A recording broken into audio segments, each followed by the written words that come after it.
Hello everyone, what is up? It is me, Ewan from What Culture. Today, joined by Josh Brown, and Hello? we're standing up.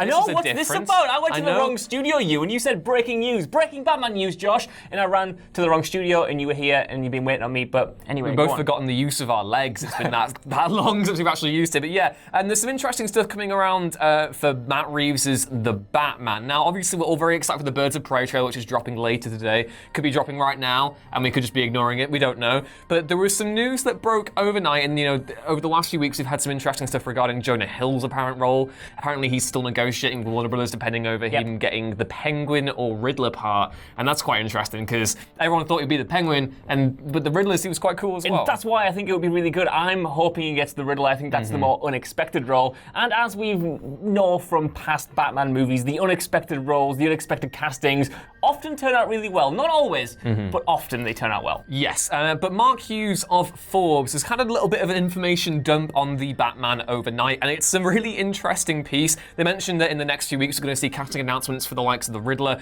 Catwoman, Penguin, Two-Face, and more all included, which kind of leans into the long Halloween rumors we've heard that it's going to take inspiration from that, which is a little bit weird considering The Dark Knight took so much inspiration for the long Halloween anyway. But I digress. Apparently the announcements will be coming soon, with Warner Brothers eager to capitalize on the hype around Joker, and also it being Batman's big 80th B-Day bash, because he's 80 years old and he's still fighting the crime, isn't he? Look, there's a lot of Batman excitement coming up. All the things you mentioned, I'm really looking forward to Joker. It would make sense for them to announce this, plethora of casting news following that while the hype is here. We've got Birds of Prey later on today. My only worry about this is that, you see all these names, you see Two-Face, you see Catwoman, you see all of these great Batman characters.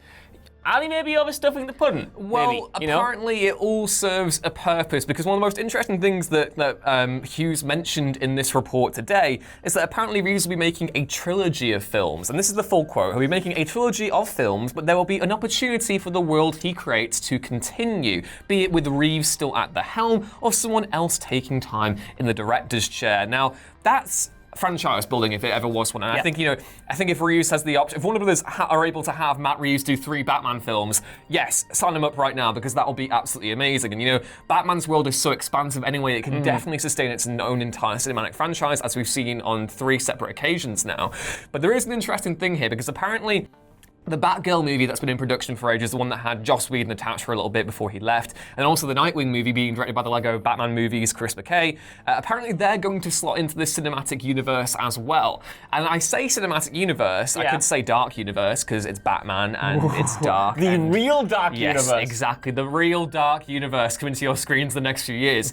But do Warner Brothers have a problem here? Not in the sense that, because obviously having Matt Reeves tied down to do a new Batman trilogy is amazing. The idea of having further Batman spin-offs within that world makes perfect sense as well. It's what every DC fan's been after for years now.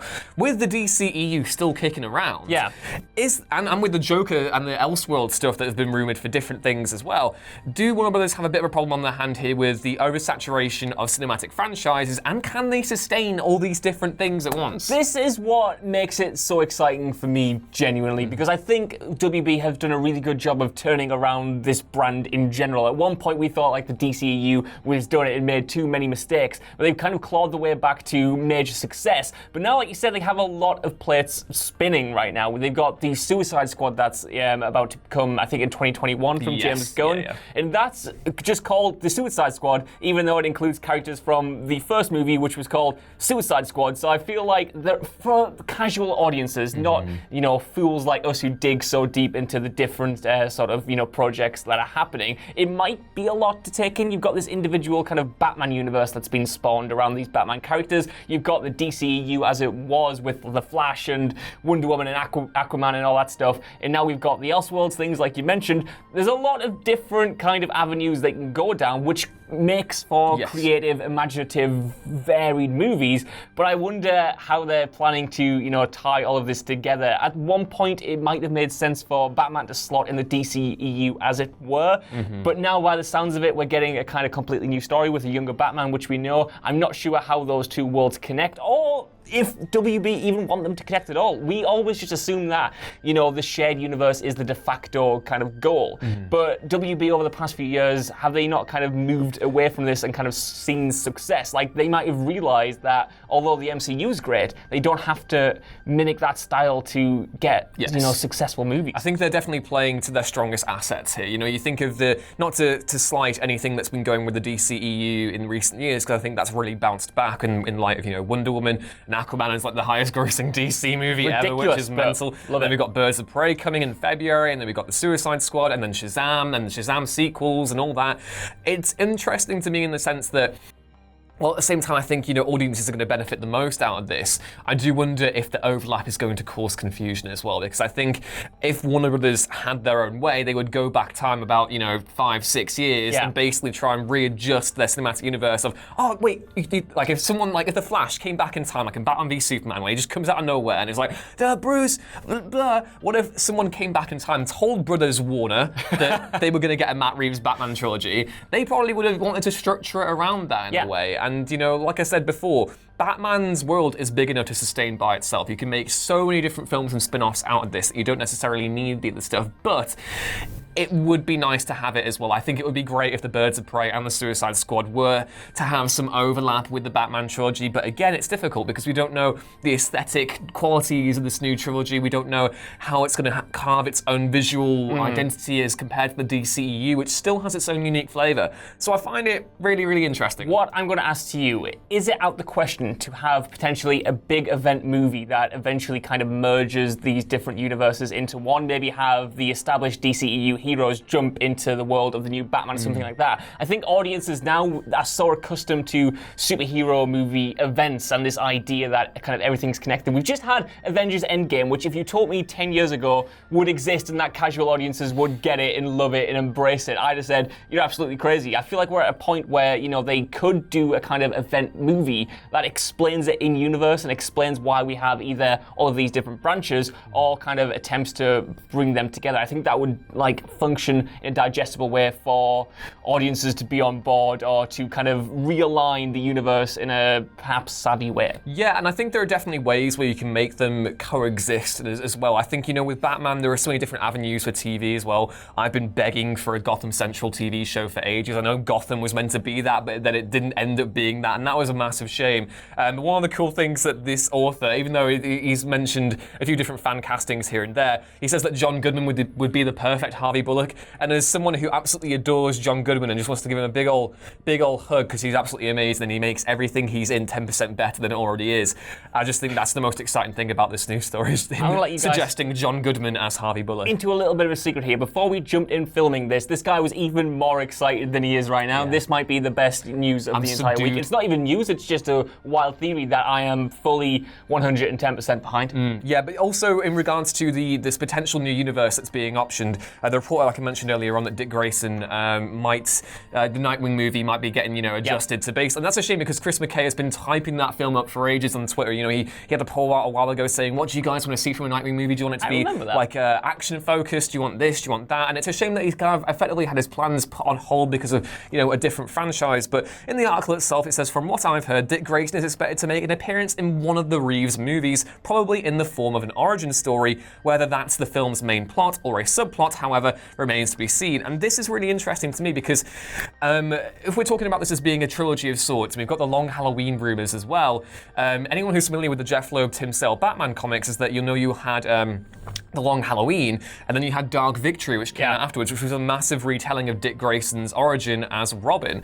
And I do wonder maybe if we're going to have some fun with the timeline here, maybe we'll have these two Batman movies at the start, and you have a third film that's set slightly further into the future, which allows you to have the Batgirl and Nightwing movies kind of coming around then. I think that would be really interesting. That would be really cool. Just to throw some, water onto this fire of hype that we're going through right now. You and I've kind of heard this before. You mentioned the Dark Universe before as a little bit of a joke there, but we've had kind of cinematic franchises, not least the DCEU, that have had so many plates spinning before they've had anything in place. I would have preferred personally, because I'm potentially a big idiot, just to have one really good Batman movie to sort of ground it, in something that we know fans love. We've seen so many times before where executives just want to build kind of universe of supported characters that they can spin off, and that is so admirable, and it can go so well.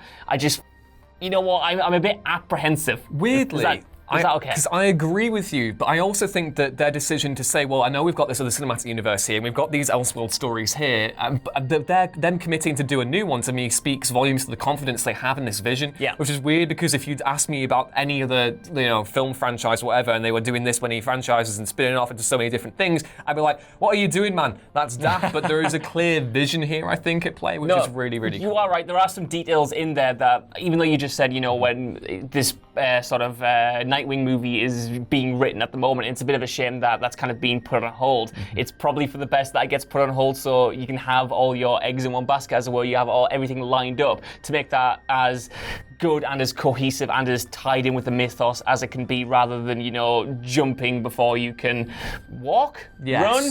One of those things at the triathlon of content. But finishing this story off, the reporter for Forbes, Mark Hughes, mentions that the next several weeks and couple of months should bring casting news for at least 4 to 6 characters in the Batman, from arsonists to mind controllers to thieves. So get ready for some serious fan freakouts of the positive kind when it becomes clear the direction the film is headed in and which source material is playing an inspirational role. Now, just before we kind of finish this off, give me a fan freakout.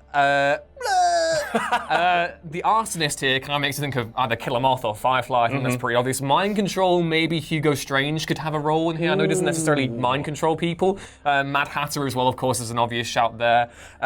So yeah, I'm interested to see when these announcements drop. And it seems as though, again, this is a really exciting project, and I can't wait to see what they do with it, even if, you kind of have to temper some expectations with how they're going to craft this new universe. You know what, at the very least, I'm so excited that I can get excited about, new Batman movies again. And that's not to, crap on Zack Snyder's take and Ben Affleck's take on that Batman, but I just feel like there's been a lot of baggage tied to Batman over the past few years, and the DCEU in general, and I just feel like WB are doing a good job of turning it around. We've got Joker to look forward to this Friday, as we keep mentioning. It's exciting to be excited, is all I'm going to say. Exactly. But yeah, let us know if you're excited about this Batman news down in the comments below. Are WB making the right decision to potentially branch their wings out further and cast a new line with a new cinematic universe? And once you've done that, be sure to like, share, and subscribe, and head back on over to whatculture.com, where you can find more news lists and articles like this every day. You can catch me on Twitter at Ewan Runestings. You can catch Josh on Twitter at Josh Broom with 2 O's. And we'll see you next time.